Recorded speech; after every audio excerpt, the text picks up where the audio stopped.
Hey friends, thanks so much for joining us for the Daily Treasure Podcast. I'm Sharon Betters, and we are continuing in our week of devotionals called Follow the Star.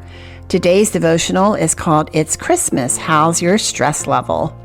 Today's treasure is from Luke chapter 1, verses 26 through 34. In the 6th month, the angel Gabriel was sent from God to a city of Galilee named Nazareth to a virgin betrothed to a man whose name was Joseph of the house of David, and the virgin's name was Mary. And he came to her and said, "Greetings, O favored one, the Lord is with you." But she was greatly troubled at the saying, and tried to discern what sort of greeting this might be. And the angel said to her, "Do not be afraid, Mary, for you have found favor with God. And behold, you will conceive in your womb and bear a son, and you shall call his name Jesus. He will be great and will be called the Son of the Most High.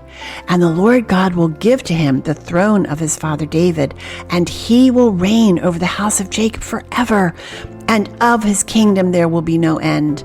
And Mary said to the angel, "How will this be, since I am a virgin?" So, friends, you think you have family problems? Join the Holy Family. Imagine your 15-year-old daughter, or daughter-in-law-to-be, stands at your bedroom door and stutters, "Mom, I have something to tell you." Your heart skips a beat and you hold your breath as she continues, "Now, don't get upset, but I'm pregnant. And before you say anything, I still have my purity ring on, and no, Joseph didn't pressure me, and I'm still a virgin, and the baby's father is God." She senses your disbelief and adds, "An angel told me." Remember Mary's response to the angel who told her?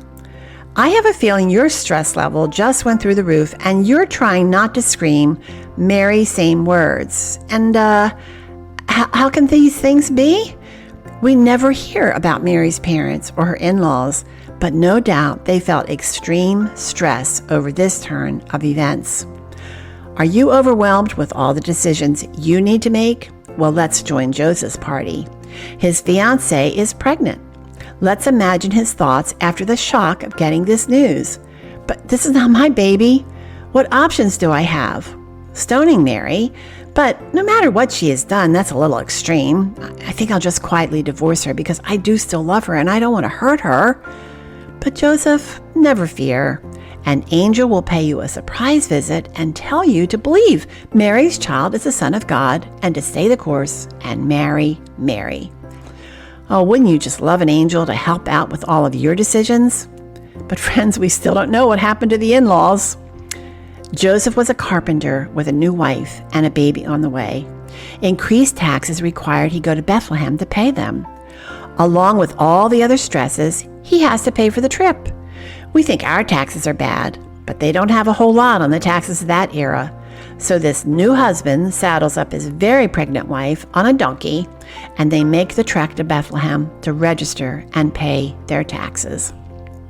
Mary was very, very pregnant. When I was 9 months pregnant, my doctor would not let me travel by car from Philadelphia to Delaware to celebrate Christmas with my family. Imagine her face if I asked to go by donkey. Mary and Joseph arrive in Bethlehem exhausted, far from home, knowing the baby will soon be born. In that Middle Eastern culture, you would think the extended family in Joseph's hometown of Bethlehem would have opened their homes to this weary couple. But talk about family conflict. No room for you, Joseph. I imagine the candles going out and the curtains being drawn as Joseph and his hussy wife pass by. Every motel had a no vacancy sign. And, as if things could not get worse, Mary goes into labor.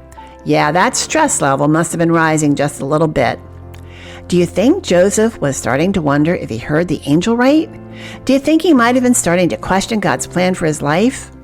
Maybe not. Maybe his faith was so supernatural that every time he was tempted to worry, he remembered the words of the angel. These circumstances gave him two options: throw up his hands in despair and conclude he could not trust God, or see them as a surefire way for him to practice patience and trust.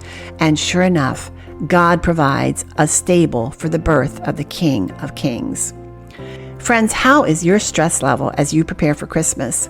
Make a list in your journal of all the stressors in your life. Which ones can you delegate to others? Someone told me to delegate tasks to people who can do them at least 80% as good as me. Does your list include making memories? Look for ways to turn some of your tasks into making memories opportunities.